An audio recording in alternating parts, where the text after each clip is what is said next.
এই যে তারাবি সালাত, কি বলবো, বাংলাদেশে 99 ভাগ মানে মসজিদে তারাবি সালাত আদায় হয় না।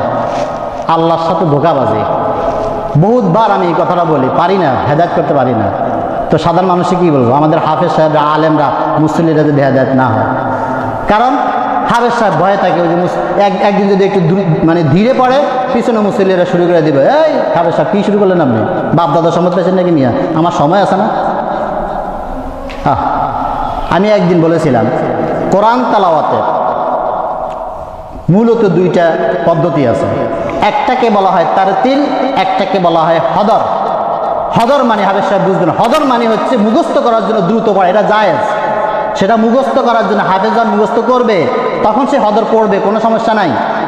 কিন্তু নামাজে আল্লাহ তাআলা এর জন্য বলে দিয়েছেন, অরাত্তিলিল কোরআনা তারতিলা। সূরা মুজাম্মিলে কেন বললেন?